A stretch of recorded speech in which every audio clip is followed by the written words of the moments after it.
창세기서 43장 1절로부터 15절의 말씀의 주요 핵심은 무엇이었습니까? 자신의 11번째 동생인 요셉을 팔아넘긴 주역이라고 해도 모자랄 것 없는 그 유다가요, 이제는 베노니라는 이름에서 베냐민이라는 이름으로 야곱 즉 이스라엘에게 불려진 막내 아들, 12번째 아들을 통해서 우리가 구원에 참여해야 된다. 마치 사도행전 16장 31절에 바울과 실라가 그 옥중의 간수에게 명하였던 것처럼, 부르짖었던 것처럼 주 예수를 믿으라. 그리하면 너와 네 집이 구원을 얻으리라. 그 외쳤던 말씀처럼 이제는 유다가 하나님의 그 계획과 섭리 가운데에서, 요셉을 통한 그 계획과 섭리 가운데에서 하나님의 때 그 크로노스와 하나님의 시간 그 카이로스에 의거하여서 붙들림 받는다는 거예요. 이끌림 받습니다. 그 붙들림과 이끌림은 무엇입니까? 자신의 아버지의 즉 야곱의 옷자락을 붙잡고 통곡하는 거예요.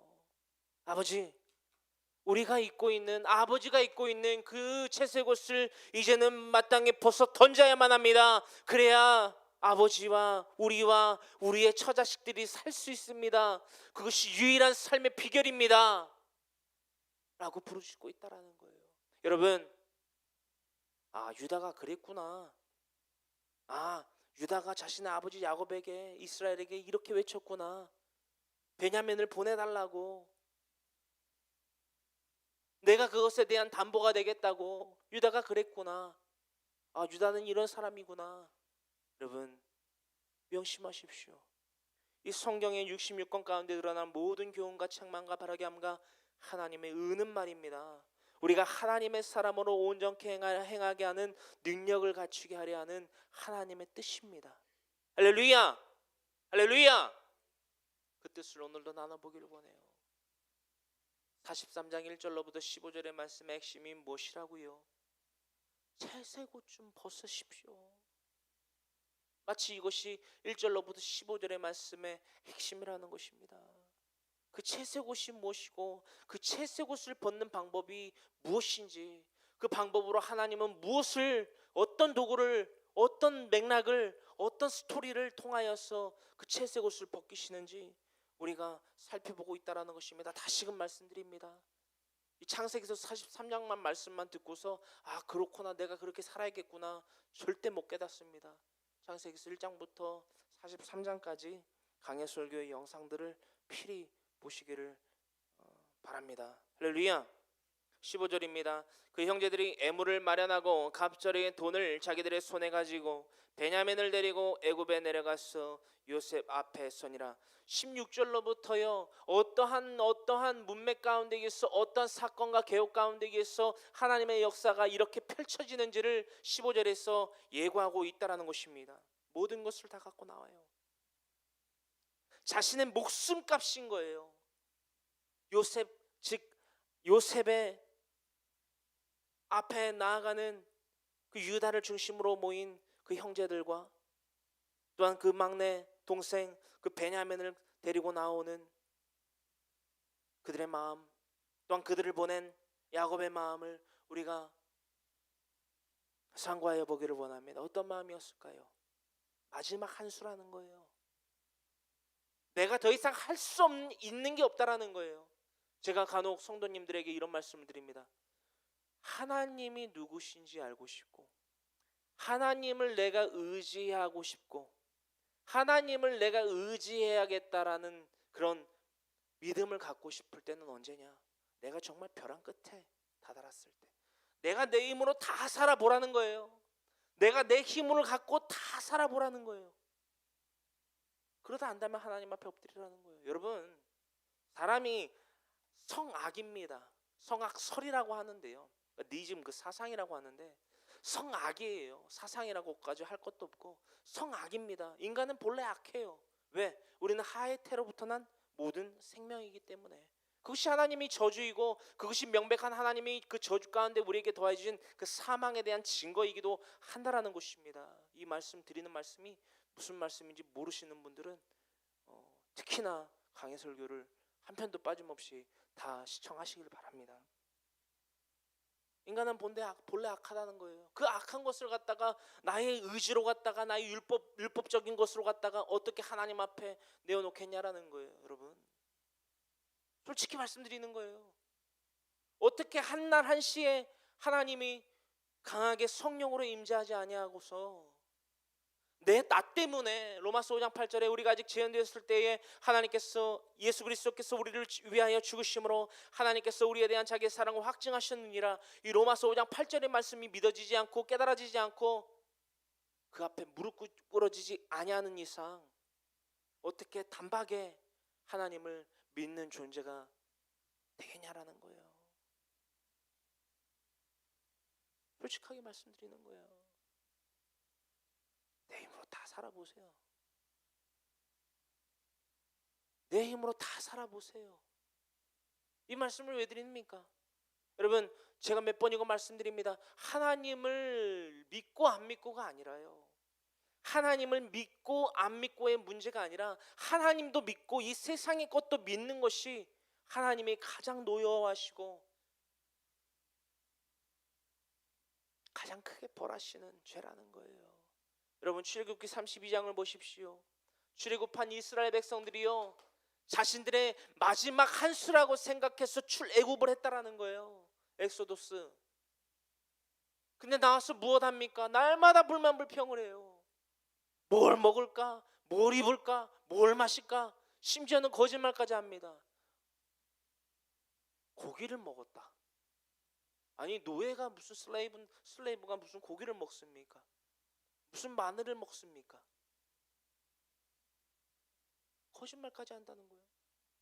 궁극적인 가장 큰 거짓말은 무엇이었습니까? 내가 하나님을 믿노라, 내가 하나님께 예배하노라, 내가 야훼의 절의를 지키노라 하면서 그들이 행한 악이 무엇입니까? 금송아지 사건이라는 거예요, 여러분. 모세의 형 아론이 그 금송아지를 짓고 그 민중들에게 뭐라고 얘기합니까? 보라, look at that. 너희를 애굽에서부터 인도해낸 너희의 신이로다. 여러분, 이스라엘 백성들과 그 장정 70만 수많은 잡족, 수많은 가축대, 그들을 그 노예의 땅 애굽으로부터 출애굽시킨 존재가 누구십니까? 금송아지입니까? 하나님이라는 거예요. 우리가 날마다 이 착각 가운데 있어 빠져 있을 수밖에 없다라는 것입니다. 성령으로 말미암지 아니하고는 말입니다. 고린도전서 12장 1절로부터의 말씀을 묵상하시기를 간절히 소망하면서 본론으로 넘어갑니다. 16절입니다. 요셉은 베냐민이 그들과 함께 있음을 보고 자기의 청지기에게 이르되 이 사람들을 집으로 인도해 드리고 짐승을 잡고 준비하라. 이 사람들이 정어와 나와 함께 먹을 것이니라. 아멘. 마가복음 10장 29절로부터 31절의 말씀을 표기해 두십시오. 그리고 한 주 동안 묵상하십시오. 이 말씀이 16절의 말씀의 핵심이 무엇인지를 말입니다.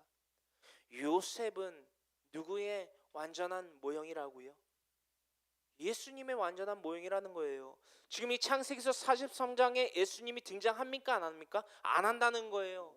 근데 예수님이 오실 즉 예수님을 예표하는 장이라는 것입니다. 그리고 예수님을 예표하는 인물이 바로 요셉이라는 거예요. 하나님 보좌 우편에 계신 예수님께서 우리에게 이 말씀을 더하고자 하십니다. 요셉은 베냐민이 그들과 함께 있음을 보고 자기의 청지기에게 이르되 이 사람들을 집으로 인도해 드리고 짐승을 잡고 준비하라. 이 사람들이 정어와 나와 함께 먹고 마실 것이니라. 천국 잔치를 의미하고 있지요. 우리가 하나님이 예배하신 그 한 성과 그 천성을 향하여 나아가는 자들입니까? 할렐루야. 할렐루야. 이것에 대해서 무엇으로 증명할 거냐라는 거예요.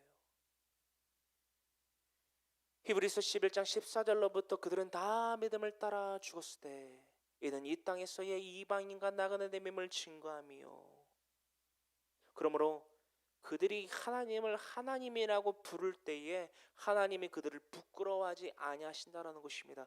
그러므로써 그들이 본향 찾는 자임을 나타낸다라는 것이에요. 그것이 히브리서 11장 14절로부터의 핵심이라는 것입니다. 여러분, 우리가 믿음을 가지고 하나님 앞에 나아가지 아니하면, 즉 우리가 채색 옷을 내어 버리지 아니한 채로 하나님 앞에 나아가면 다시는 내 얼굴을 볼 수 없을 것이라 요셉이 자신의 형인 유다에게 또한 그와 함께한 형제들에게 말했던 것처럼 너희가 베냐민 즉 막내 동생과 함께 돌아오지 않는다면 너희는 내 얼굴을 볼 수 없을 것이다. 여러분, 우리에게 가장 귀한 것이 무엇입니까? 예수 그리스도의 십자가가 맞습니까? 예수 그리스도의 부활 사건이 맞습니까? 하나님께 영광을 나타내고 하나님께 영광을 돌리는 것이 맞습니까? 여러분, 여러분들이 가장 사랑해야 될 우선순위의 영순위가 어떠한 존재입니까? 하나님이라는 거예요. 여러분, 하나님 없이 살 수 있습니까? 여러분, 예배가 무엇이라 생각하십니까? 예배가 뭐라고 생각하세요? 하나님께 기쁨이 되는 것입니다. 하나님께 기쁨이 된다는 것은 무엇으로 알 수 있습니까? 내 안에 기쁨이 있냐라는 거예요. 내가 예수 그리스도의 십자가 대속의 은혜로 말미암아, 또한 장사된 뒤에 사흘 만에 부활하심으로 말미암아, 또한 부활 승천하심으로 말미암아 나도 주님과 같이 거룩히 구별된 자가 되어 나의 죽은 몸이 다시 사는 것과 그 다시 산 몸이 영원히 그 천성에서 사는 것을 믿사옵나이다. 이것이 우리의 신앙의 고백이라는 거예요. 우리의 신앙의 고백이라는 거예요. 이것으로 말미암아 우리가 기뻐하지 아니할 수 있으며, 이것으로 말미암아 우리가 감사하지 아니할 수 있으며, 이것으로 말미암아 우리가 만족과 여유를 누릴 수 있다라는 것입니다. 할렐루야, 할렐루야.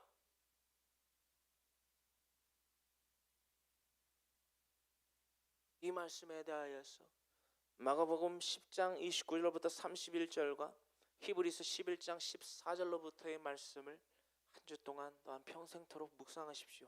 이것이 우리들의 삶의 목표여야 된다라는 거예요. 우리가 버리지 아니하면 하나님 앞에 나아갈 수 없어요. 우리가 우리에게 가장 귀한 것을 착각하는 그 금송아지와 같은 그 존재들을요 버리지 아니하면 우리가 하나님 앞에 나아갈 수 없다라는 거예요.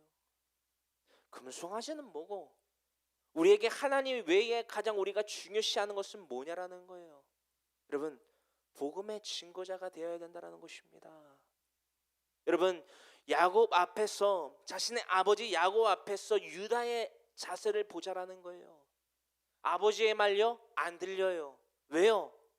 우리가 살 수 있는 유일한 방도와 방책이 유일하기 때문입니다. 그게 뭔가요? 베냐민을 데리고, 자신의 막내 동생 베냐민을 데리고 유다 즉 예수님의 명령과 같이 데리고 나아가지 아니하면 우리의 처자식들과 아버지뿐만이 아니라 저뿐만이 아니라 우리 처자식들도 다 몰살됩니다. 여러분, 이게 창세기서 43장뿐만이 아니라 이 성경 66권 가운데의 본디 핵심이라는 거예요.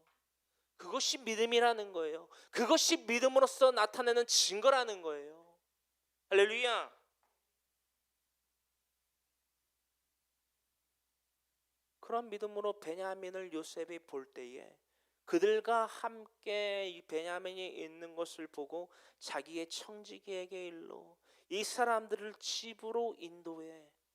여기서 말하는 집은요, 하우스는요, 제가 누누이 말씀드리고 나눴던 파트레, 즉 아버지가 계시는 요셉이 있는 파트리스, 천성을 말하고 있다라는 것입니다. 우리가 믿음으로써 베냐민이라고 기록이 되어 있지만 우리가 하나님 앞에 하나님이 원하시는 그 복음을 통한 믿음의 증거를 삼지 아니하면요, 나타내지 아니하면요,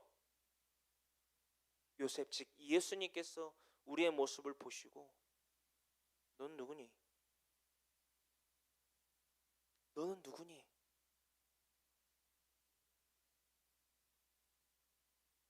날마다 자기를 부인하고 자기 십자가를 지고 나를 따르라 했거늘 너는 나도 믿노라 하고 네 남편도 믿노라 하고 네 아내도 믿노라 하고 네 자식들도 믿노라 하고 네 친지도 믿노라 하고 네 이웃들도 믿노라 하고 먹을 것 마실 것 입을 것을 믿노라 하며 나를 겸하여 섬겼구나. 나는 너를 도무지 알지 못한다. 여러분 이게 성경의 핵심이에요. 근데 이걸 누가 듣고 싶어 합니까? 17절입니다. 청지기가 요셉의 명대로 하여 그 사람들을 요셉의 집으로 인도하니 그 사람들이 요셉의 집으로 인도되매 두려워하여 이르되 전번에 우리 자루에 들어있던 돈의 일로 우리가 끌려드는도다. 이는 우리를 억류하고 달려들어 우리를 잡아 노예로 삼고 우리의 나귀를 빼앗으려 함이로다 하고 아멘. 같지만 다른 속성입니다.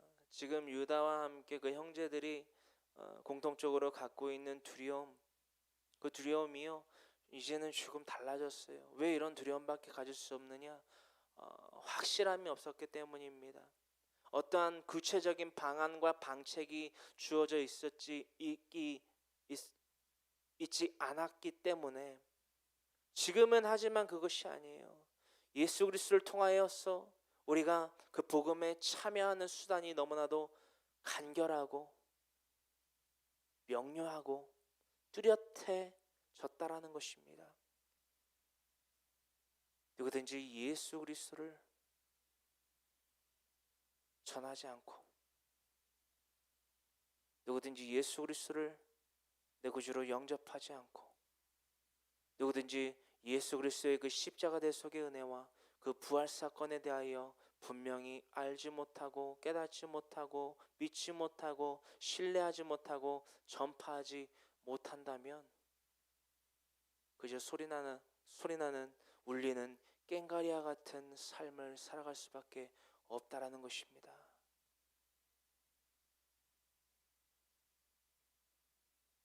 내가 사람의 방언과 천사의 말한데도 내가 산으로 옮길 만한 믿음이 있다 해도 내 몸 불사르게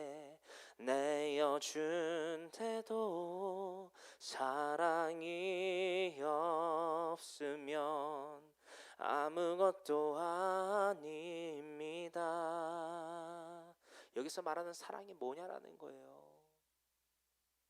여기서 말하는 사랑이 뭐냐라는 거예요.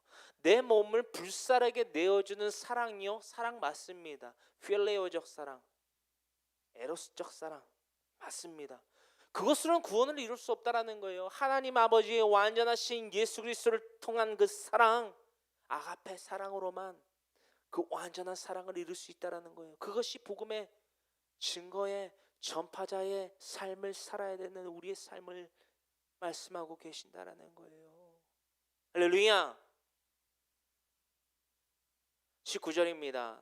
그들이 요셉의 집 청지기에게 가까이 나아가 그 집문 앞에서 그에게 말하여 이르되 내 주여 우리가 전번에 내려와서 양식을 사가지고 여간에 이르러 자루를 풀어본즉 각 사람의 돈이 전액 그대로 자루 아기에 있기로 우리가 도로 가져왔고 양식 쌀 다른 돈도 우리가 가지고 내려왔나이다.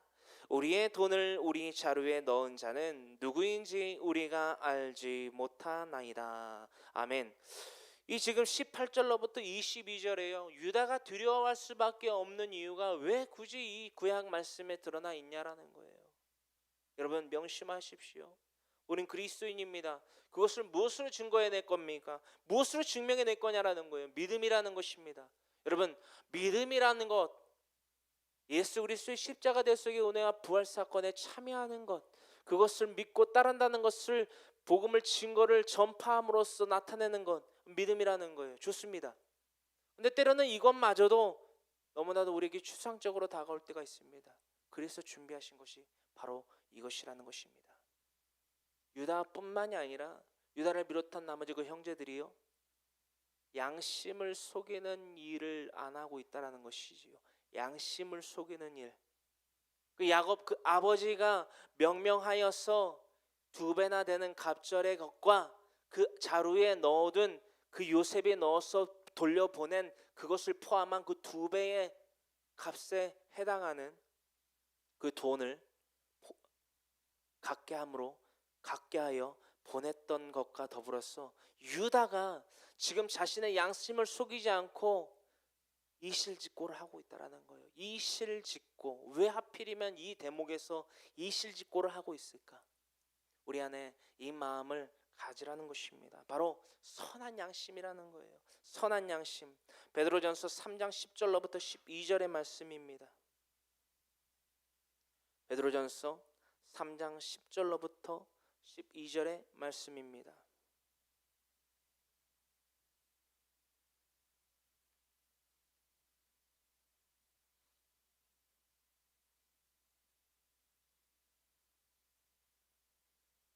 여러분 10절로부터 12절의 말씀입니다. 생명을 사랑하고 좋은 날 보기를 원하는 자는 혀를 금하여 악한 말을 그치며 그 입술로 거짓을 말하지 말고 악에서 떠나 선을 행하고 화평을 구하며 그것을 따르라. 주의 눈은 의인을 향하시고 그의 귀는 의인의 간구에 기울이시되 주의 얼굴은 악행하는 자들을 대하시느니라 하였느니라. 아멘. 생명을 사랑하고, 지금 야곱뿐만이 아니라 유다뿐만이 아니라 그의 형제들뿐만이 아니라 그의 모든 처자식들과 그 가나안 땅에 하나님이 12장, 15장, 18장에 기록되고 있는 민족의 번영에 대하여 축복받아야 될 그 백성들이 다 죽게 생겼어요. 다 죽게 생겼다고요. 민족의 번영은 무엇입니까? 마냥 그 물리적인 번영만을 말하고 있는 것이 아닙니다. 하나님과 함께 동행할 자들, 하나님의 백성들, 궁극적으로 나아가서 하나님의 선민들에 이르러서까지 하나님의 백성이 될 자들이 지금 씨가 마르게 생겼어요. 다 죽게 생겼어요. 야곱의 입장에서 봤을 때는 지금 요셉도 잃었어요. 시몬도 잡혀 있어요. 지금 베냐민도 잃게 생겼어요. 그것이 야곱 즉 이스라엘이 하나님의 그 축복에 대한 약속과 확약도 뒤로 한 채 자신이 가장 귀하게 여긴 채색옷에 대한 증거라는 것을 우리는 지금 나누고 있다라는 것입니다. 여러분, 하지만 하나님의 계획과 그 섭리는요 너무나도 오묘하고 탁월하게까지 합니다. 유다를 통해서 일하시는 모습을 보십시오. 어떻게 일하십니까? 생명에 대한 귀함을 알게 하는 거예요. 여러분, 정말 하나님의 섭리는 오묘합니다.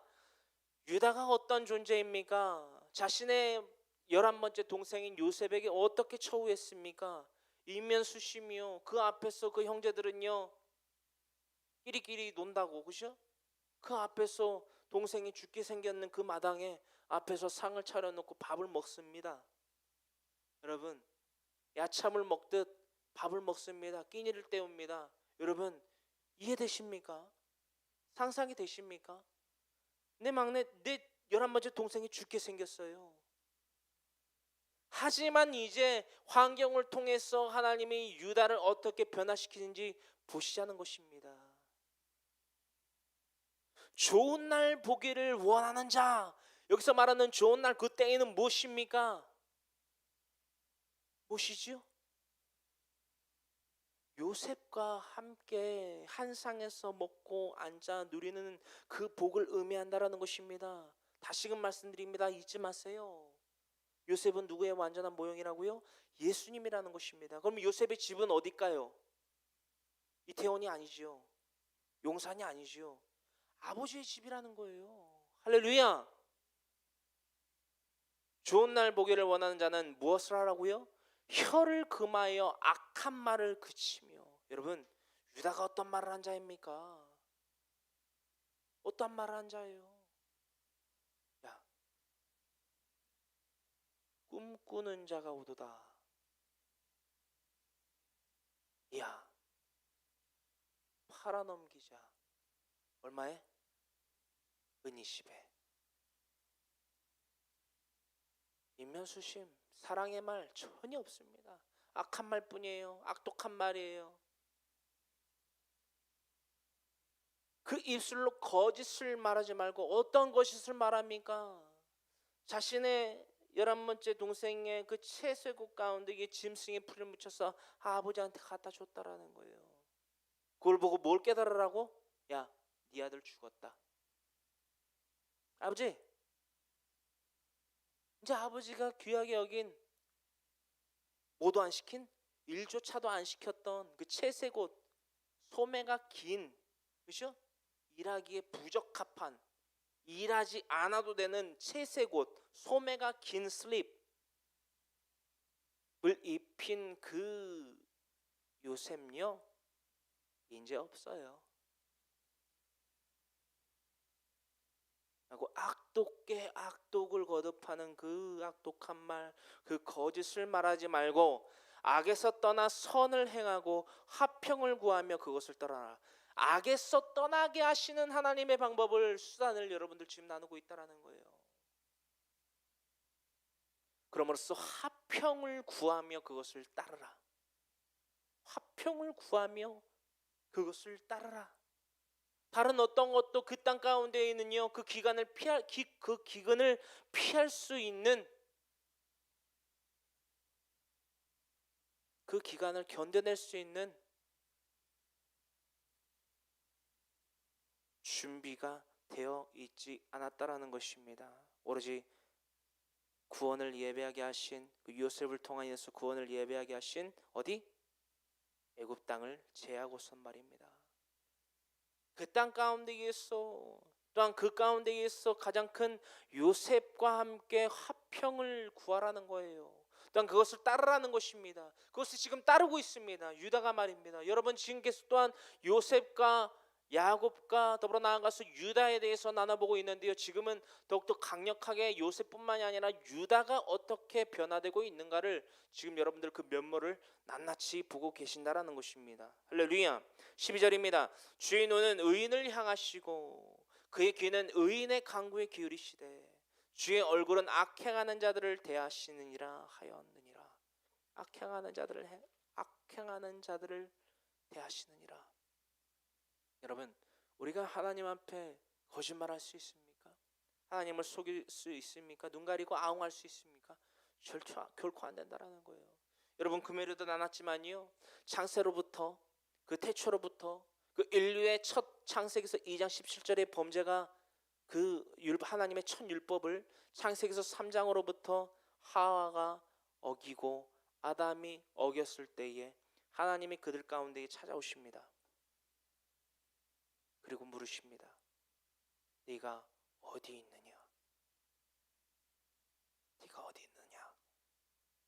여러분, 하나님이 아담과 하와가 어디 숨어 있는지 모르셔가지고 나무 뒤에 숨어 있으니까 그 나무 뒤에 숨어 있는 아담과 하와를 못 찾으셔가지고 네가 어디 있느냐? 못 찾겠다 꾀꼬리를 하듯이 하나님이 그들을 찾으셨을까요? 아니라는 거예요. 가인과 아벨 사건은 어떻습니까? 가인이 자신의 아우 아벨을 쳐 죽였을 때에, 돌로 쳐 죽였을 때에 하나님이 가인에게 찾아와 물으십니다. 가장 먼저 그 제사를, 자신의 제사를 받지 아니하시는 하나님에게 대하여서 노에서 얼굴이 붉어집니다. 하나님 물으십니다. 네가 분함은 어찌함이냐? 네가 분하게 됨은 왜 분하게 됨이냐? 네 얼굴이 왜 이렇게 붉어졌니? 모르셨을까요? 하나님 물으십니다. 내 아우가 어디 있느냐? 아벨이 어디 있는지, 무슨 일을 당해서 어디에 있는지 하나님이 모르셨을까요?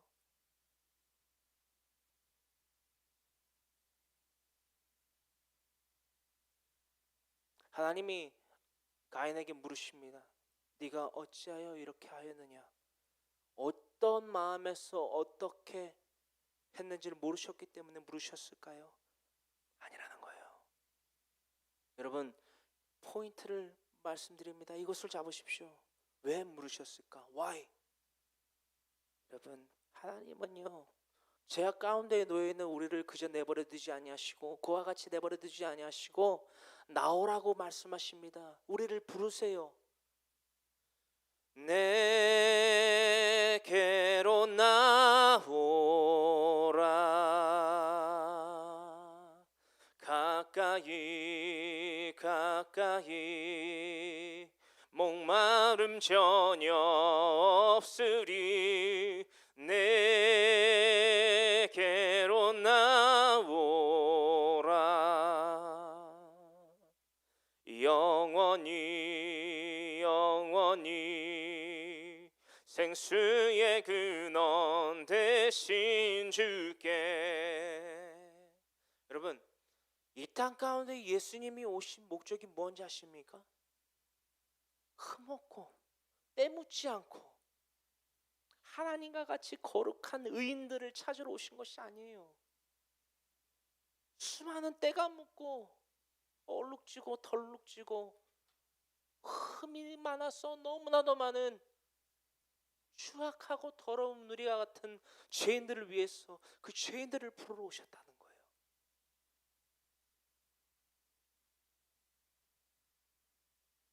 우리가 하나님 앞에 거룩해지기 위한 그런 어떤가 수단과 방법을 요구하기보다는요, 주님 앞에 솔직하게 나아가는 모습이 중요하다는 것입니다. 날마다 주님이 우리를 부르세요. 모세야, 네가 어디 있느냐? 모세야, 네가 무엇을 생각했느냐? 무엇을 말하였느냐? 무엇을 행하였느냐? 물어오신다는 거예요. 그에 대하여서 하나님 앞에 이실 직고하십시오. 하나님, 내가 하나님 앞에 죄인입니다. 내가 한없이 연약하고 부족합니다. 주님, 내 안에 찾아오셔서 임재하시고 통치하고 다스리시고 이끄시사 주님과 같이 거룩한 자가 되게 하여 주시옵소서. 하나님을 영광스럽게 하여 주시옵소서. 하나님을 영화롭게 하여 주시옵소서. 그것이 나의 삶의 유일한 목적이 되게 하여 주시옵소서라고 날마다 부르짖는 저와 여러분 모두가 되기를 간절히 소망합니다. 간절히 소망합니다. 본론으로 넘어갑니다.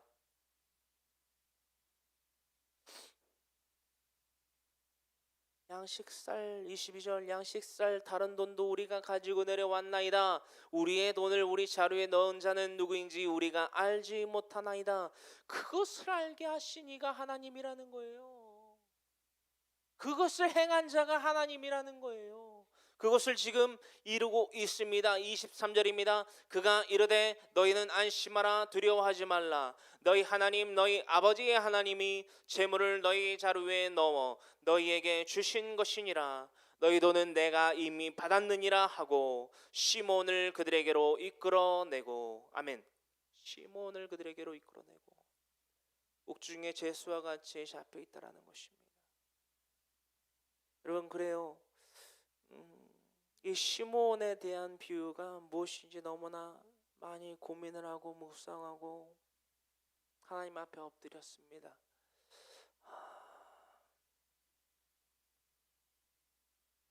이런 생각을 해봐요. 데살로니가전서 4장 16절에 공중의 재림, 예수님께서 그죠? 이제는 초림이 아니라 재림이시지요. 구름을 타고 이 땅 가운데 오실 예수님께서 오실 때에 주님께서 보셨을 때 믿음의 증거를 나타낸 삶을 산 의인들은 불려 올라갑니다. 하나님, 내가 여기 있습니다 라고 하면서 죽은 자도 그 무덤에서 예수님과 같이 부활해서 그 몸이 영원히 살게 하시기 위해서 공중으로 붙들려감을 당합니다. 천국이지요, 천성이지요. 여러분, 제 말씀을 잘 들어보십시오. 그때에 내가 사랑한다라고 말하는 자들은요, 하나님, 내가 여기 있다가 지상에 있다가 하나님이 여기서 우리를 부르세요.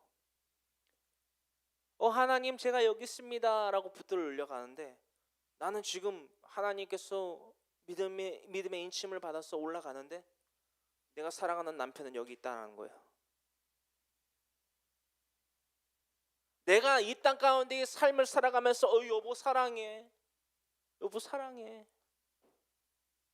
라고 말하던 그 대상인 내 여보가 여기 지상에 있다라는 거예요. 여기에.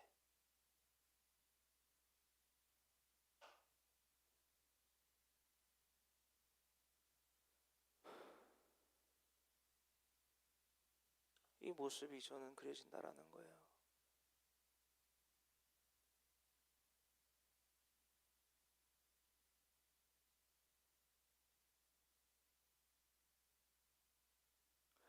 그가 시므온이 그렇다면 옥중에 잡혀 있다가 풀려난 것은 무엇이냐? 우리가 오늘의 이 44장 결론에서 만나보고 나타난 것을 통하여 알아볼 터이지만, 함께 한 상에 둘러앉아서 겸상하지 못한다라는 거예요. 여러분, 한 잔치 자리에 참여하지 못한다라는 거예요. 물론 이 43장에서는 온전한 겸상이 아니라 다른 개별적인 상을 차려서 먹지만 그 잔치에 참여할 수 없다라는 거예요. 자신의 막내 동생, 또한 아버지의 채색옷, 생명에 대한 귀함을 모르고 악한 것으로부터 떠나 선한 데 옳은 대로 나아가지 아니함으로 말미암아 마치 오늘날의 이 말씀과는 다르게 베냐민을 데리고 애굽 즉 요셉의 집으로 찾아오지 않았더라면 시므온은 영영 풀려나지 못한다라는 거예요. 영 죽을 수밖에 없다라는 것을 의미하고 있습니다. 이것을 깨닫고 고개를 끄덕이시는 분들은 참 다 보고 있어요. 여기서는 다 보여요. 네. 요셉이 이릅니다. 너희는 안심하라, 두려워하지 말라. 너희 하나님 너희 아버지의 하나님의 재물을 너희 자루에 넣어 너희에게 주신 것이니라. 너희 돈은 내가 이미 받아내니라 하고 시몬을 그들에게로 이끌어냅니다. 이 말씀에 대하여서요, 베드로전서 1장 18절로부터 20절, 베드로전서 1장 18절로부터 20절 적으세요. 베드로전서 1장 18절로부터 20절, 그리고 로마서 8장 1절로부터 17절의 말씀을 묵상하십시오. 이 말씀을 분명히 깨닫게 되십니다. 로마서 8장 1절로부터 17절과 베드로전서 1장 18절로부터 20절의 말씀을 묵상하십시오. 24절입니다. 그들을 요셉의 집으로 인도하고 물을 주어 발을 씻게 하며 그들의 나귀에게 먹이를 주더라. 아멘. 여러분, 이 24절의 말씀 가운데 있어요, 요셉이 그들에게 물을 내지어 그들의 발을 씻기게 합니다. 또한 그들의 나귀에게 먹이를 주게 합니다. 여러분, 영접하는 거예요. 주님께서 우리에게 영접하십니다. 우리를 영접하세요. 우리가 믿음으로써 이 채색옷을 내어버리고 그 내어버렸다는 증거로서 베냐민을 데리고 나오는 유다와 그의 형제들을 볼 때에 그 모습을 보고 그들이 이실직고를 하고 자신들의 목숨, 생명에 대한 귀함을 알고 악으로부터 떠나, 즉 죄로부터 떠나, 그렇죠? 의의 길을 행하여 나아가는 자들에게 하나님의 이름을, 그 영광스러운 이름을 나타내며 그 영광스러운 이름, 그 하나님께서 너에게 이 모든 것을 행하셨다라고 말하는 요셉의 그 말을 우리는 지금 붙잡고 받고 있다라는 것입니다. 그 말씀 가운데 있어요, 24절에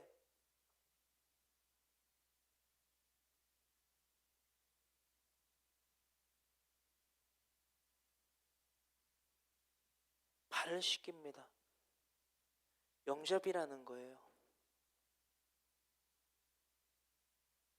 영주할 처소로의 영접. 이 또한 히브리서 11장 14절로부터의 말씀, 천성에 대해서 우리를 위하여 예비된 한 성읍에 대하여서 우리가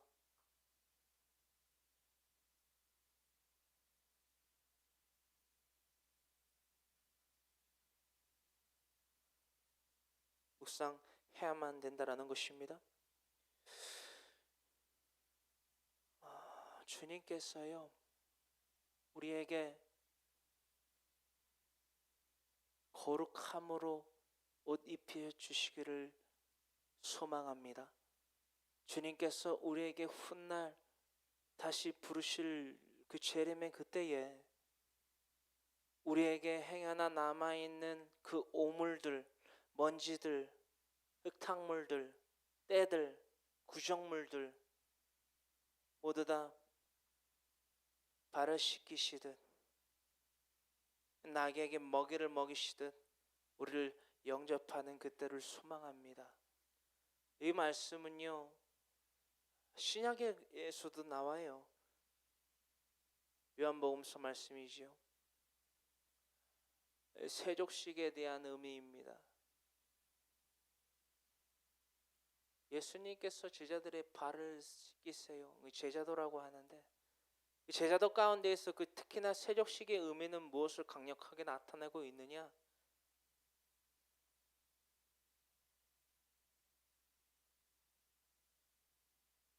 비라는 사람이, 즉 예수님께서 우리를요 초대하십니다. 영원한 사귐, 그죠? 영원한 사귐에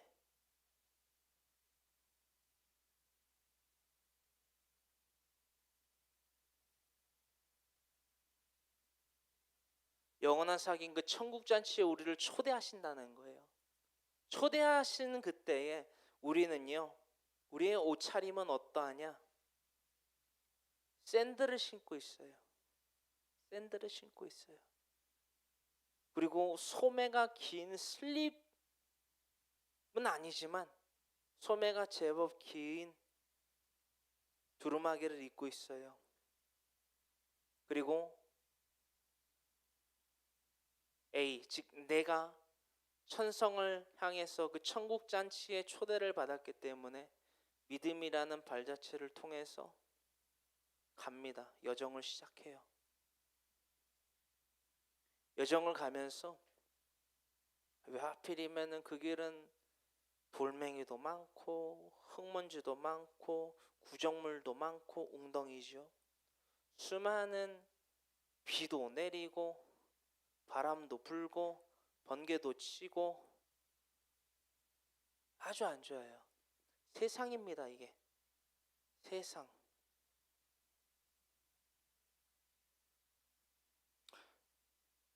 그러나 믿음은 무엇이냐? 이 세상에 이런 험준한 길과 구덩이와 비와 악천후 가운데 있어도 앞으로 나아가는 목적성을 분명으로 하게 하는 원동력이라는 거예요. 믿음이 말입니다. 여러분, 이 믿음을 가지고 비지점인 천성을 향하여서 나아갈 때 우리의 발에 구정물이 묻지 않을 수가 없어요. 때가 타지 않을 수가 없어요. 때로는 돌뿌리에 걸려서 발톱이 빠지지 않을 수가 없어요. 아파갖고 눈물이 흐르지 않을 수가 없어요. 비가 내려서 머리가 젖지 않을 수가 없어요. 흙먼지가 많이 일어서 내 긴 옷이 더러워지지 않을 수가 없어요.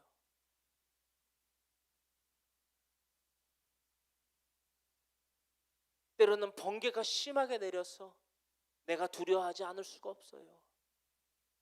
그런데 말입니다, 우리가 잔치에 참여했을 때에 주님께서 우리의 발을 씻기시고요, 우리에게 지친 마음, 상한 마음, 그 염려한 가운데에서도 우리가 앞으로 나아가며 믿음으로 주님을 바라보며 나아갔던 그때에 대해서 우리에게 갚아주신다는 거예요. 할렐루야. 그것에 대해서 우리가 잊지 말아야만 합니다. 물론 그 가운데에서 우리 날마다 우리가 두루마기를 빨고, 그렇죠? 형제의 죄를 용서해 주는 것이 너무나도 강력하게 있지만 그 부분은 또 강의 설교를 통해서 계속해서 나눠볼 것이기 때문에 그것이 바로 요한복음 13장 6절로부터 14절에 있는 말씀, 요한복음 13장 6절로부터 14절의 말씀과 요한계시록 22장 14절에 기록되어 있는 말씀입니다. 이거는 신약의 말씀이기 때문에 제가 방금 말씀드렸던 두루마기를 날마다 빨아야 하고, 그렇죠? 그러니까 회개를 해야 되고, 또한 내 이웃을 내 몸과 같이 사랑한다라고 하는 핵심, 그 말씀, 형제의 죄를 날마다 사하여 주어야 된다. 그래야 우리의 죄가 이날 영접받는 날 사함을 받게 된다라는 속성이기 때문에 적어두시고요. 25절로 넘어갑니다. 그들이 거기서 음식을 먹겠다 함을 들었으므로 예물을 정돈하고 요셉이 정오에 오기를 기다리니 요셉이 집으로 오매 그들이 집으로 들어가서 예물을 그에게 드리고 땅에 엎드려 절하니 요셉이 그들의 안부를 물으며 이르되 너희 아버지 너희가 말하던 그 노인이 안녕하시냐 아직도 생존해 계시느냐. 아멘. 여러분, 우리가 26절의 말씀을 살펴보기를 원합니다. 요셉이 집으로 옵니다. 그렇죠? 그들이 왔고 그들이 당도했고 또한 요셉이 그들의 집으로 오매 그들이 집으로 들어가서 예물을 그에게 드리고 땅에 엎드려 절하니. 여러분, 우리가 강해설교를 통해서 나눠봤지만 이제 요셉이 꿨던 꿈들이요 37장 7절로부터의 꿈이지요. 요셉의 꿈이요 하나같이 빠짐없이 현실화가 됩니다. 그죠? 요셉의 그 꿈이 이루어지는 순간을 여러분들은 지금 이 말씀을 통해서 나누고 계십니다. 그러면서 27절에 요셉이 그들의 안부를 물읍니다. 이르되 너희 아버지 너희가 말하던 그 노인이 안녕하시냐, 즉 야곱 즉 이스라엘이 안녕하시냐, 아직도 생존해 계시느냐. 아버지에 대한 애환이지요. 그럼 무엇이냐, 이것이 화목의 어떠한 아버지뿐만 형제들뿐만이 아니라 아버지까지 이르는 요셉이 하나님의 뜻으로 말미암아 하나님의 방법으로 말미암아 화목해지고자 하는 노력의 소산이라는 것입니다. 아버지와 함께. 이 말이 무슨 말이냐? 금요일 날도 말씀드렸지만 보세요. 요셉이 지금 애굽으로 팔려와서 보디발의 집의 집사, 그렇죠? 모든 것을 관할하는. 또한 점차 나아가서 왕 다음 넘버 2인 애굽의 총리란 말이에요. 그러면은 이런 사건과 계호가 펼쳐지지 않고서도 얼마든지 하인을 보내서나 뭐 자신이 직접 뭐 말을 타고 가서 아버지뿐만이 아니라 형제들에게 자신의 꿈이 이루어지게, 그렇죠? 아버지와 어머니와 형들이 자신 앞에 넙죽 엎드리게 해도 됐단 말이에요. 그렇죠? 모든 죄를 다 낱낱이 파헤치고 너희가 이랬지? 네가 이 말했지? 네가 이 말했지? 네가 이 말했지? 아버지는 거기다 또 속았지? 라고 얼마든지 할 수 있었던 거예요. 혹은 저라면 그렇게 했을 거예요. 나라면 그렇게 했을 거야 라고 생각할 수 있습니다. 그런데 요셉은 자신의 방법을 사용하지 않았어요. 철저히 하나님의 영에 감동된 사람답게 하나님의 방법, 하나님의 때와 하나님의 시간을 기다리고 그것을 순응해 나아갔다라는 것입니다. 그럼으로써 그리하였을 때에 어떠한 결과를 초래하게 되든지 보세요. 여러분, 하나님께서 이 하나님의 방법대로 이 가정을 화목하게 하시는 역사가 몇 년인 줄 아십니까? 몇 년인가요?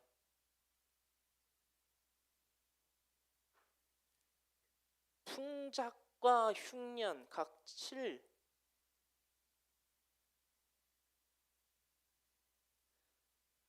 감옥에서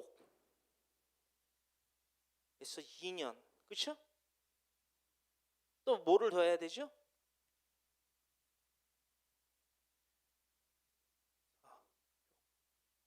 20년이라는 거예요. 그렇게 표기가 됩니다. 장작 20년 동안, 미니멈 20년 동안 이 채색옷을 그 가정으로부터 벗기시고 그 방법, 하나님의 방법을 통해서 그 가정에 온전한 화목을 이루게 하시는 하나님의 계획. 우리는 이 하나님의 계획에 대해서 철저하게 의존하고 철저하게 의지하고 그것을 순응에 발맞춰 나아가는 요셉의 침착성과 거룩성을 배우고자 합니다. 할렐루야. 28절입니다. 그들이 대답하되 주의 종 우리 아버지가 평안하고 지금까지 생존하였나이다 하고 머리 숙여 절하더라. 요셉의 눈을 들어 자기 어머니의 아들 자기 동생 베냐민을 보고 이르되 너희가 내게 말하던 너희 작은 동생이 이 아이냐. 그가 또 이르되 소자여 하나님이 내게 은혜 베푸시기를 원하노라. 아멘. 29절에 자신의 막내 동생 베냐민에게만 이 특별한 스페셜한 복을 더한 요셉. 왜 그랬을까요? 이것에 대한 궁금증을 동시에 가져보기를 원해요. 그리고 이 20년에 대해서도 나눠보기를 원합니다. 여러분, 왜 베냐민에게만 이 하나님의 축복을 요셉은 더해야 했을까요? 왜요?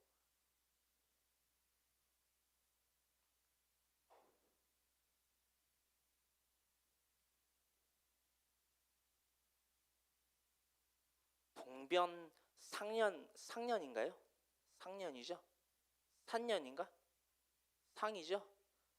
동일한 것을 겪어봤고 동일한 마음이 있는 거예요.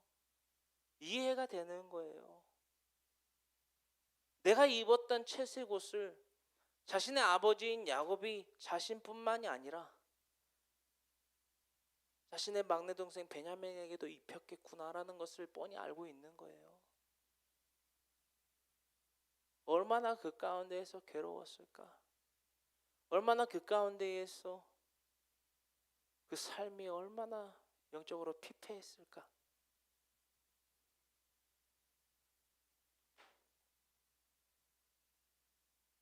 아, 야곱이 요셉한테 입혔던 채색 옷을 베냐민한테도 입혔겠구나.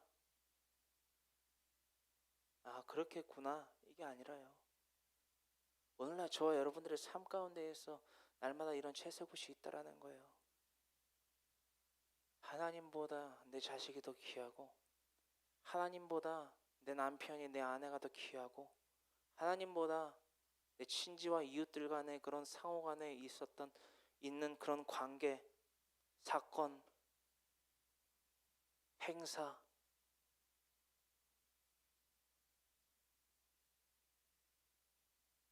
인사치레들이 더 귀하고 우선시되고 그것으로 말미암아 어떻게 살아보고자 하는 야곱과 같은 삶, 그 채색옷과 같은 그 삶이 팽배하게 자리 잡고 있다라는 거예요. 이게 요셉이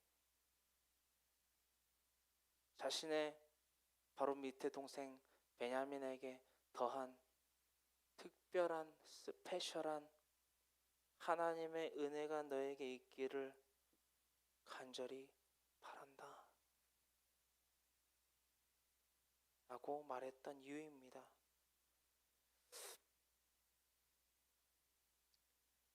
30절입니다. 요셉이 아우를 사랑하는 마음이 복받쳐 급히 울 곳을 찾아 안방으로 들어가서 울고 얼굴을 씻고 나와서 그 정을 억제하고 음식을 차리라 하매. 아멘. 요셉이 아우를 사랑하는 마음이 복받쳐 급히 울 곳을 찾아 안방으로 들어갑니다. 여러분, 동변상련의 마음이라는 거예요. 산년이 아니라 상년.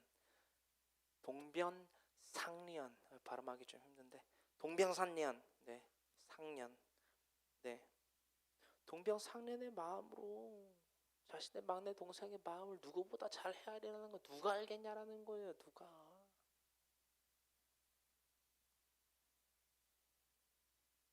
차남인 시몬이 알겠냐는 거예요.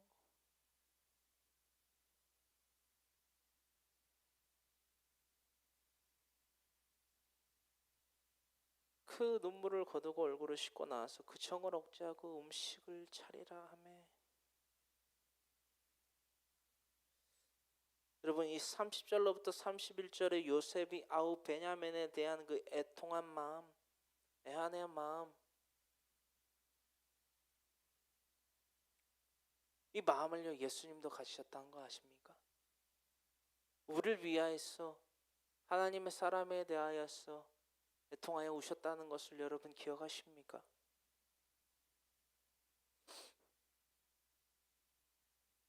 이 말씀에 대하여서는요 요한복음 11장 1절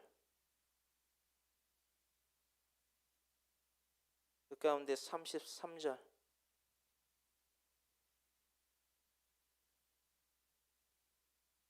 나사로의 죽음 가운데에서 그들과 그 자리에 함께했던 자들에 대하여서 함께 애통하여 비통히 여기셨던 예수님의 행적들을 여러분들 한 주 동안 또한 평생토록 묵상해 보기를 간절히 소망합니다. 요셉의 그 애통함, 비통함, 아우를 사랑하는 마음에 복받쳐 울었던 그 사건 가운데에 그 심중이 무엇과 같았을까?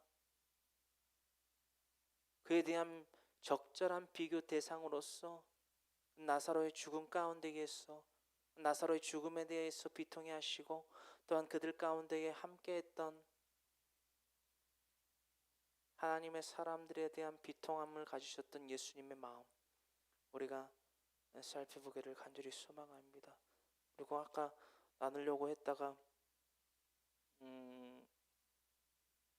못 나눴던 그 20년에 대한 세월은요 43장에서 살펴볼 수 있어요.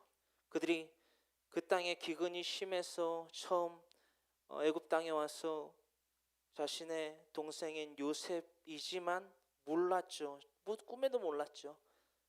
애굽의 총리에게서 그 곡식을 사서 갔지만 그 값으로 가져온 그죠?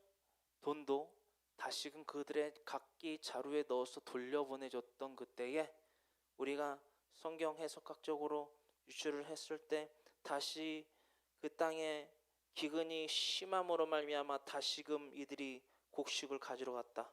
이때가 한 2해쯤 됐을 것이다 라고 해서 총 한 도합 20년을 봅니다. 뭐 적을 수도 있고 뭐 더 있을 수도 있고 한데 다시금 갔다라는 사실 가운데에서 우리가 20년을 계산해 넣습니다. 뭐 그런 물리적인 시간은 그렇게 중요한 건 아니고요. 어쨌든 20년으로 우리가 책정을 합니다. 자, 그 가운데에서 그 정을 억제하고 음식을 차리라 합니다. 32절 그들이 요셉에게 따로 차리고 그 형제들에게 따로 차리고 그 함께 먹는 애굽 사람에게도 따로 차리니 애굽 사람은 히브리 사람과 같이 먹으면 부정을 입음이었더라. 아멘. 그러니까 총 상에 몇 개 펴져 있는 거예요?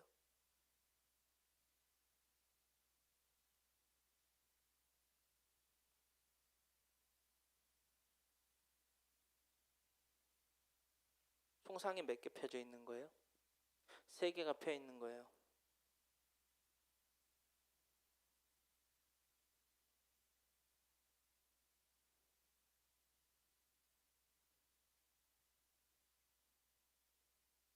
여러분 이 3개의 상이 의미하는 바가 뭔지 아십니까?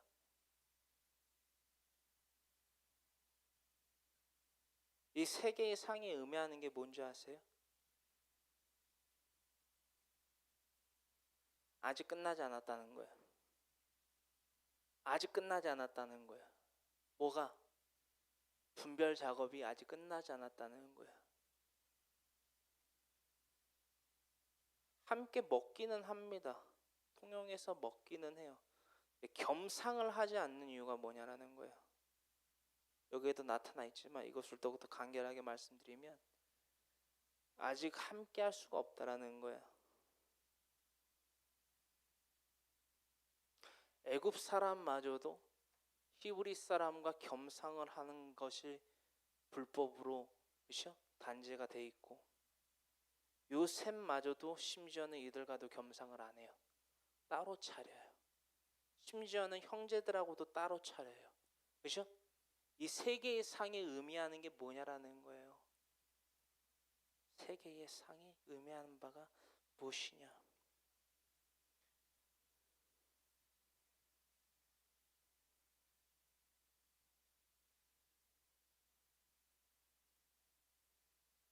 아직 끝나지 않았다.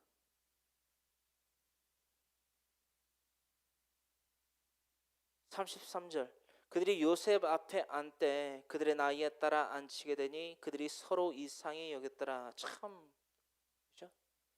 이 33절의 말씀에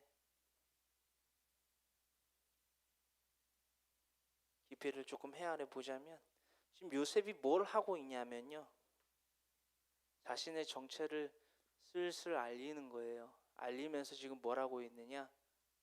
안다라는 거예요. 뭘 안다?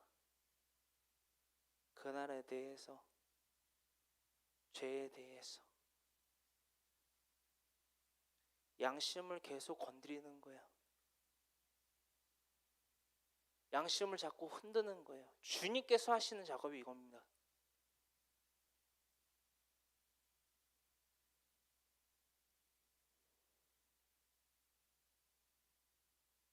뭐죠? 무슨 말씀이죠? 예수님께서 사탄의 시험을 이겨내시고 처음 이 땅 가운데에 선포하신 하늘의 메시지예요. 회개하라, 천국이 가까이 왔느니라. 회개하라, 천국이 가까이 왔느니라. 그때부터 시작인 거예요. 니들의 죄가,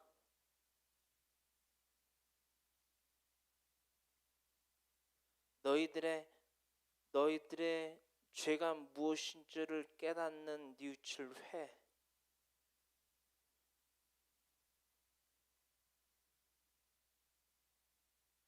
고칠 개. 회개하라, 천국이 가까이 왔느니라. 이거에 대해서 풀어서 말씀을 드리면요,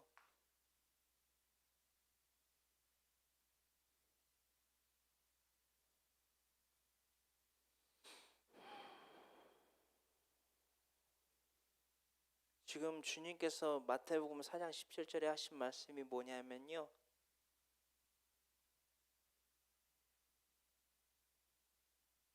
천국이라는 목적지를 분명히 정하라는 거예요.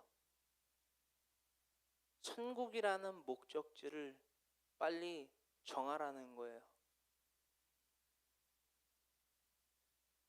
천국으로 가는 목적지를 정하고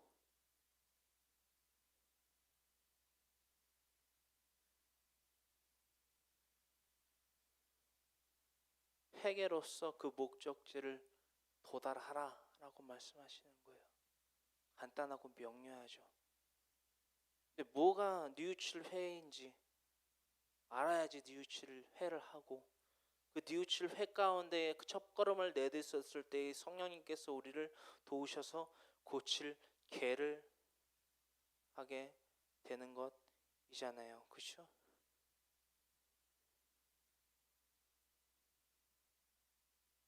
이것에 대해서요, 제가 한 주 동안 묵상한 것에 대해서 나누자면, 여러분, 목적이 분명하면요, 목적이 분명하면 좀 돌아가고 비껴가고 사고가 심지어는 나더라도 결국에는 갑니다. 만약에 내비를 찍고 가요, 제가 천국이라는 곳을 최종 목적지로 찍고 내비게이션을 구동시켜서 가요. 가는데 제가 이 내비게이션이 안내해주는 경로대로 가지를 못해서 잘못 빠졌단 말이에요. 잘못된 길을 들었어요. 그런다고 이 천국 못 가나요?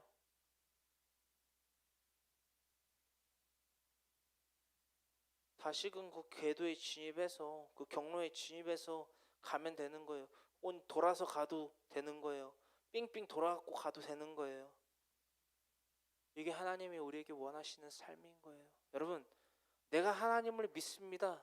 진짜 그게 하나님이 처음에 뉘우칠 회를 통해서 첫걸음을 하나님께서도 내가 네 사랑하는 자요 기뻐하는 자니라 라는 인침을 받았다고 해도 우리가 넘어질 수 있을까요? 없을까요?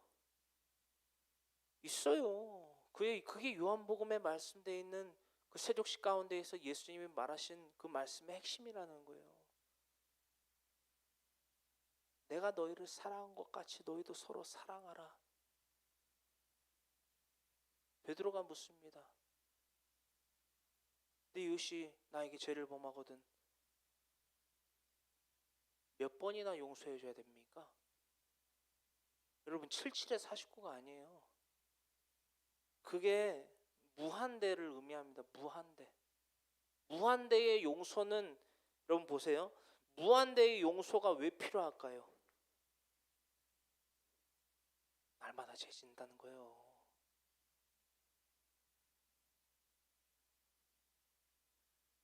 날마다 죄 짓는다는 거예요. 우리가 사탄이 원하는 게 뭔지 아세요? 사탄이 원하는 대표적인 발언들 중에 우리의 입술로서 죄를 범하는 게 뭐냐면 교회는 타락했어. 교회는 타락했어. 저 목사는 타락했어. 사탄이야. 한국 교회는 틀렸어.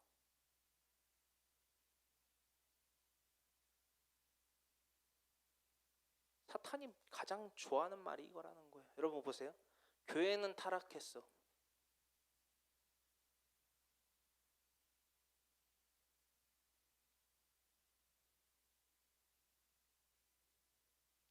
여기서 말하는 교회는 뭐예요?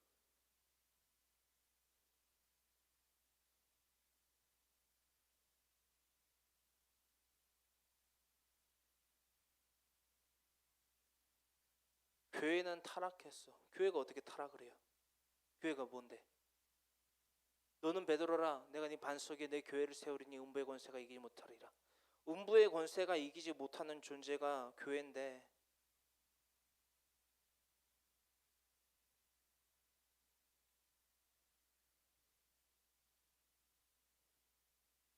교회는 이꼬르 음부의 권세가 이기지 못하는 존재가 교회인데 교회는 타락했어.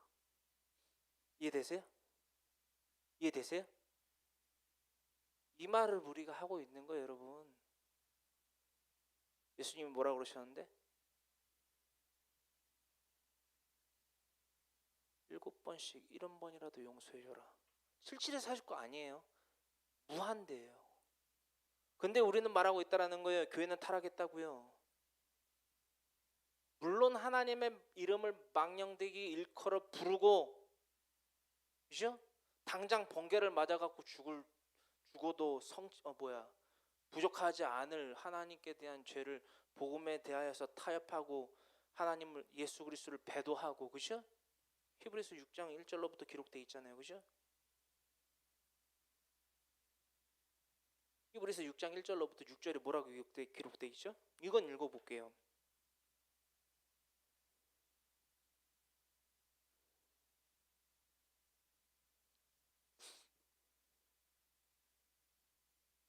히브리서 6장 1절로부터의 말씀입니다.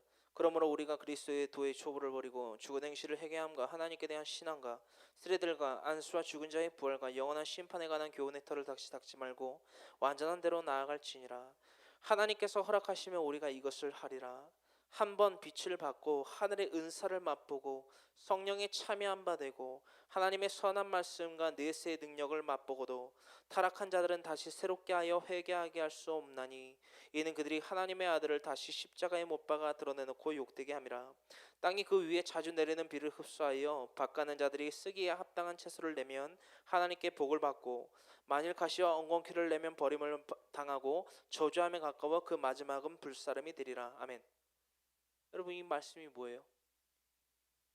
유대교 그리스도인들이요, 다시금 그 기근과 핍박을 견디지 못해서, 그죠? 핍박을 견디지 못해서 다시금 유대교로 돌아가려는 거예요.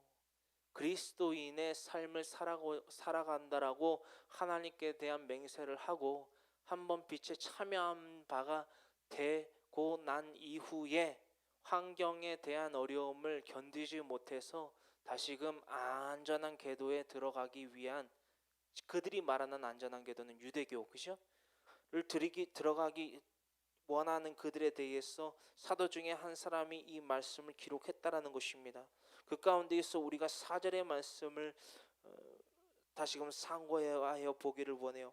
한 번 빛을 받고 하늘의 은사를 맛보고 성령에 참여한 바 되고 하나님의 선한 말씀과 내세의 능력을 맛보고도 타락한 자들은 다시 새롭게 하여 회개하게 할 수 없나니 이는 그들이 하나님의 아들을 다시 십자가에 못 박아 드러내놓고 욕되게 함이라. 이게 뭐냐라는 거예요. 이게 뭐냐라는 거예요. 다시금 하나님의 아들 예수 그리스도를 십자가에 못 박아 드러내놓고 욕되게 하는 것이 뭐냐라는 거예요. 제가 이것에 대해서 많은 연구와 묵상과 기도를 해봤어요. 뭐 다른 많은 것들이 또 있지만 저는 궁극적으로 그렇습니다. 성경에는요, 목사라는 직분이 없어요. 아세요? 단어적으로는 기록되어 있는데 그 단어가 의미하는 속성이요, 오늘날 저와 같이 신학을 6년 하고 몇 년 하고 해서 목사고시를 봐서 되는 목사가 그 목사가 아니에요. 목사라는 단어가 있어요. 성경에 뭐가 있다고요? 성경에 목사가 있는 게 아니라 목사라는 단어가 있다고요. 근데 이 단어가 의미하는 뜻은요,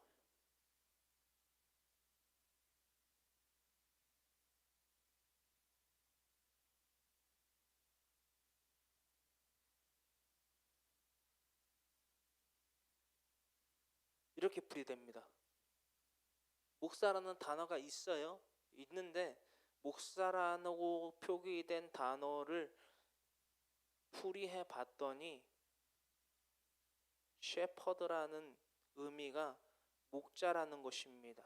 하나님의 양을 치고 먹이는 자라는 거예요. 이거를 왜 말씀을 드리느냐? 요한복음 10장에 기록되고 있는 말씀처럼 예수 그리스도를 통하지 않고 그 양의 무리 가운데로 들어가는 자들이 많다라는 것입니다. 이러한 자들에 대한 말씀이라고 저는 생각을 해요. 근데 중요한 건 뭐냐? 그러면은 이 앞에 서 있는 이 황모세와 같은 자들만 목자냐? 맞을까요? 누구까지가 목자일까요? 누구부터 누구까지? 예수님을 믿는다고 하는 모든 이들이 목자예요. 여러분들이 개개인이 여러분들의 가정을 이루고 있잖아요. 그 가정의 목자가 바로 여러분들이라는 거예요. 무슨 뭐 필요한 교회 공동체에 나가고 항모세라는 사람만 목자라고 여러분들 착각하지 마세요. 여러분들이 여러분들의 있는 가정에 있는 일원들을 못 살리면 누가 살릴 거예요?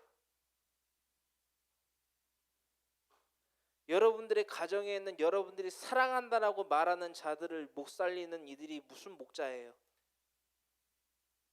여러분들이 제 말이 상당히 듣기 불쾌할 수도 있고 듣기 싫겠지만 어쩔 수 없어요. 여러분들이 사랑한다라고 말하는 자들에 대하여서 여러분들이 예수 그리스도의 그 영생할 기회인 복음을 전하지 아니하면 누가 무슨 방도를 통해서 그들을 돌보고 그들을 먹이고 그들을 치냐라는 거예요.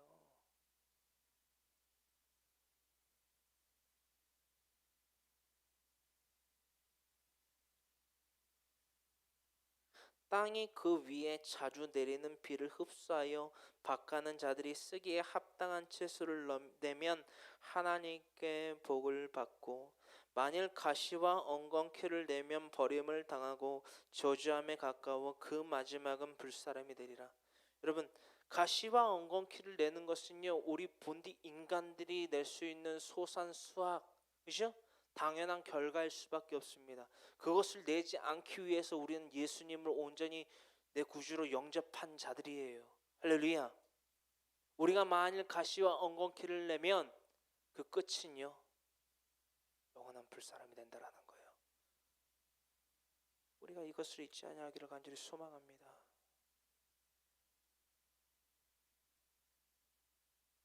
34절입니다. 요셉이 자기 음식을 그들에게 주되 베냐민에게는 다른 사람보다 5배나 주매 그들이 마시며 요셉과 함께 즐거워하였더라. 아멘. 요셉이 자기 음식을 그들에게 나눠줍니다. 그죠?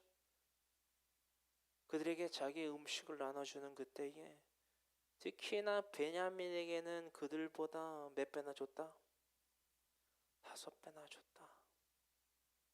5배나 줬다. 왜 5배나 줬을까?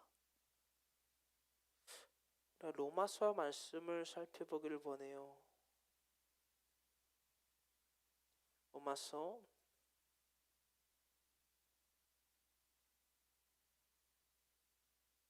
1절로부터의 말씀입니다.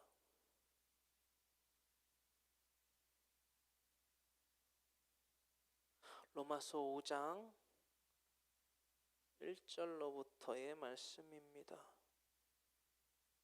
로마서 5장 1절로부터 11절의 말씀을 묵상하시며 그 가운데에 우리가 1절로부터 함께 묵상해 보며 오늘 나눴던 창세기서 43장의 말씀을 전체적으로 이렇게 받고자 합니다. 그러므로 우리가 믿음으로 의롭다 하심을 받았으니 우리 주 예수 그리스도로 말미암아 하나님과 화평을 누리자. 또한 그로 말미암아 우리가 믿음으로 서 있는 이 은혜에 들어감을 얻었으며 하나님의 영광을 바라고 즐거워하느니라. 다만 이뿐 아니라 우리가 환난 중에도 즐거워하나니 이는 환난은 인내를, 인내는 연단을, 연단은 소망을 이루는 줄 알미로다. 소망이 우리를 부끄럽게 하지 아니함은 우리에게 주신 성령으로 말미암아 하나님의 사랑이 우리 마음에 부은 바 됨이니 우리가 아직 연약할 때에 기약대로 그리스도께서 경건하지 않은 자를 위하여 죽으셨도다. 의인을 위하여 죽는 자가 쉽지 않고 선인을 위하여 용감히 죽는 자가 혹 있거니와 우리가 아직 죄인 되었을 때에 그리스도께서 우리를 위하여 죽으심으로 하나님께서 우리에 대한 자기의 사랑을 확증하셨느니라.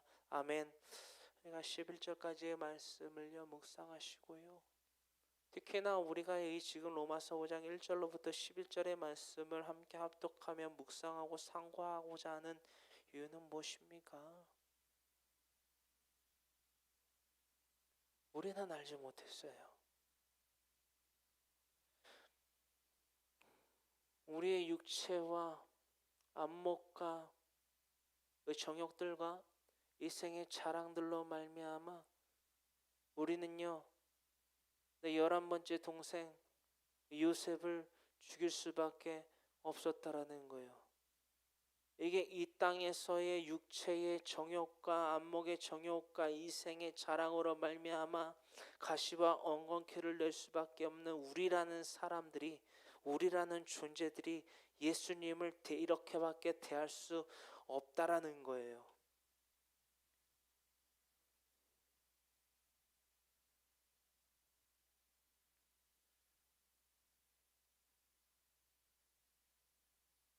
제가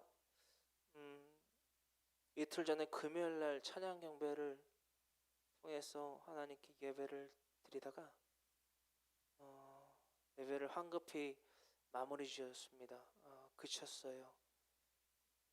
그 이유가 뭐냐면요, 여러분, 예배가 뭐라고 생각하시냐라는 거예요. 예배가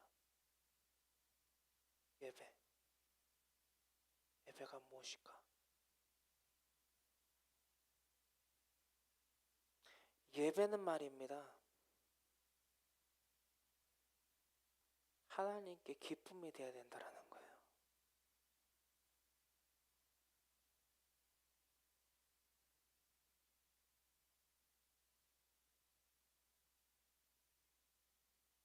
내가 너를 기뻐한다.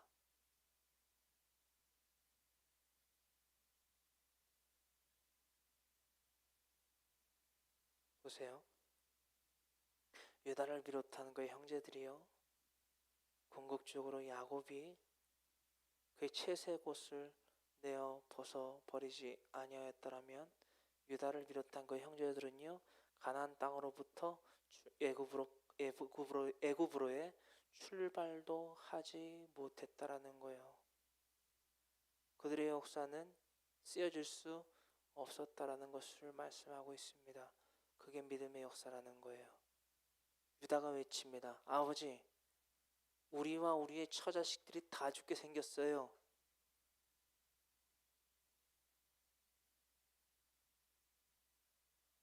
야곱의 바지가랑이를 붙잡고 지금 흔들고 있다라는 것입니다. 아버지, 좀 벗으세요. 베냐민을 데리고 가야 됩니다라는 게 그 말이요. 아버지, 채색옷 좀 벗으세요. 가시와 엉겅퀴밖에 낼 수 없는 아버지 육체의 정욕과 이 안목의 정욕과 이생의 자랑 좀 버리세요. 유다는 환경을 통해서, 환경의 어려움 때문에 그 말을 외침을 했지만 이것은 철저하게 하나님의 계획과 섭리 가운데에 내뱉게 된 유다의 믿음의 고백이다라는 것이에요. 믿음으로 말미암아 발현된 외침이라는 거예요. 여러분, 저 오늘날 여러분들의 삶 가운데에 진정한 여러분들이 하나님의 세우신 목자들이 되기를 간절히 소망하십니까? 간절히 소망하십니까? 유다와 같이 되세요. 유다와 같이 변화되셔야 된다라는 거예요. 우리는 모르고 있습니다. 여러분, 우한으로부터 발현된 폐렴으로 말미암아 그 폐렴에 감염되면 죽는다. 그래서 마스크가 8배, 많게는 수십 배 세상에 한 얼마예요? 400 얼마면 사는 KF94 마스크가 뭐 얼마까지 뛰어가지고 나라에서 제재를 하냐 마냐. 여러분, 제가 말씀드리고자 하는 것은 그거예요. 잠깐의 이 땅 가운데의 육체의 삶은 그렇게 애지중지하고 두려워하고 심지어는 하면서 영원히 불사름 가운데에 처하게 될, 영생하지 못할 것에 대한 두려움은 왜 없냐라는 거예요. 왜 뭐 없는지 아세요? 사탄이 그것을 가립니다. 육체의 정욕과 안목의 정욕과 이생의 자랑으로 말미암아 그것을 깨닫지 못하게 해요. 보지 못하게 해요. 구하지 못하게 해요. 그게 음부의 권세와의 전쟁이라는 거예요. 그것을 탈피해버리고, 그것을 내어버리고, 그 채색옷을 내어버리고 우리가 온전히 믿음으로 천성을 향하여서 나아가지 못하게 만든다라는 거예요. 할렐루야. 이것을 깨닫는 자들에게 복이 있으리라.